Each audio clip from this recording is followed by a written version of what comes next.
Lockdown is easing. After a year of restrictions, UK regulations regarding the current pandemic are being lifted once again, with the prospect of a one-way road to freedom. Now is a better time than ever to reflect on the situation.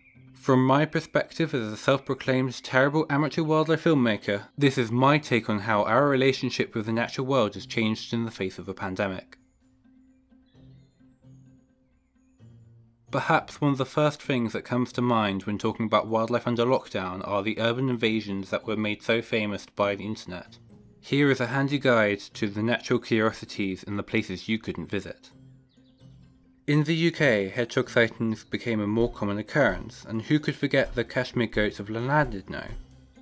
Further afield, orcas returned to parts of Vancouver for the first time in 59 years, whilst white Chinese dolphin numbers increased by 30% around Hong Kong, and cougars were spotted in Santiago, although they were dehydrated and had to be relocated. Unfortunately, not all the feel-good stories about wildlife returning are true. The original Dolphins of Venice may have found viral fame despite being filmed hundreds of miles away from the floating city. Fascinating, but unless you lived near an airport and happened to steal a plane, there was no way you're going to tick all those off your life list. So, what about a way to connect with nature that is closer to home? The lockdown has confined me to my home and garden, and as a consequence I was able to watch the arrival of spring daily and in detail, and I look forward to doing so again. David Attenborough. As Sir David put it, many people found solace in our gardens during the first lockdown. According to the Royal Horticultural Society, 30 million people turned to gardening for the first time. The art of growing wonky carrots and oversized pumpkins had some real benefits for the participants, with 71% of people on a survey done by the RHS saying that their outdoor space has helped them with mental health over the lockdown. I too have been drawn into the mud moving craze, with lockdown invalidating my excuses for putting off digging a new pond.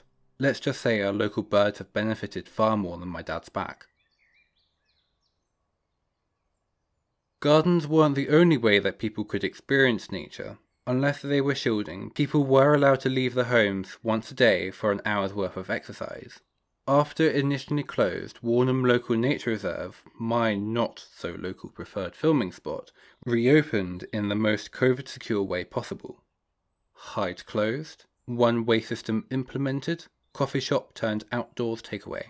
In my eyes, Warnham quickly became an important part of many people's coronavirus lifestyles. With the £2 admission fee being scrapped, the reserve was open for Horsham residents to use and enjoy. Last year especially, the reserve was my mental safe place, where I could lose myself with wildlife and my camera and forget all my problems. And the nature reserve wasn't lacking for, well, nature. Opening to the peak summer, I found a wide variety of different species to film, from grass snakes to beetles to wasp spiders. However, were the regulars, often found on the Readbed Online Facebook group, happy about the changes? I have really missed visiting and watching the grebes and kingfisher on the mill pond. It just hasn't been the same now the hides are closed. Really looking forward to them reopening.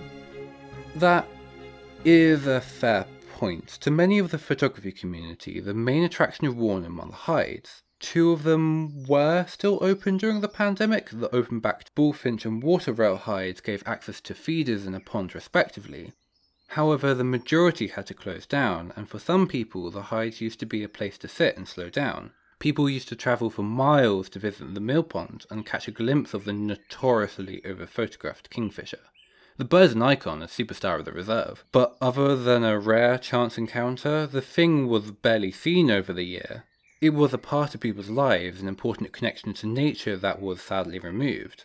For me personally, I had found it challenging to film wildlife in the odd nooks and crannies left by the restrictions. Walnut Tree Plantation had its access closed off to the rest of the reserve, leaving mostly busy pathways. Fortunately for me, I also had my trail camera out the entire year, giving me a pair of eyes onto the reserve, even if I was struck with a national stay-at-home order.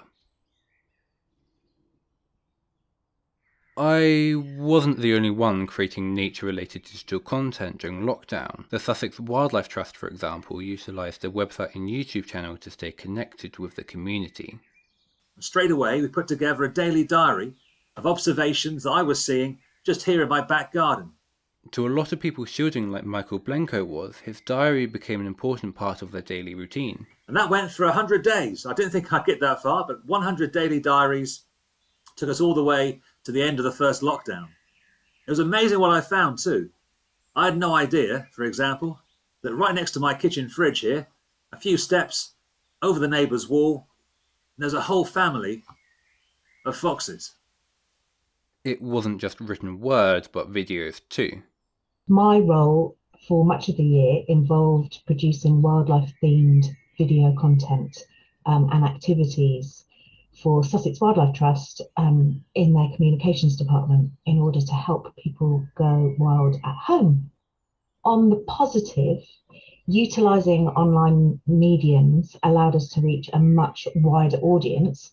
I produced 27 videos from home over the year, with a total of nearly 135,000 views across social media and the website. That said, I'm very much looking forward to getting back out with groups of people as soon as possible and helping them connect with nature with a more direct, hands-on approach. So, what's next?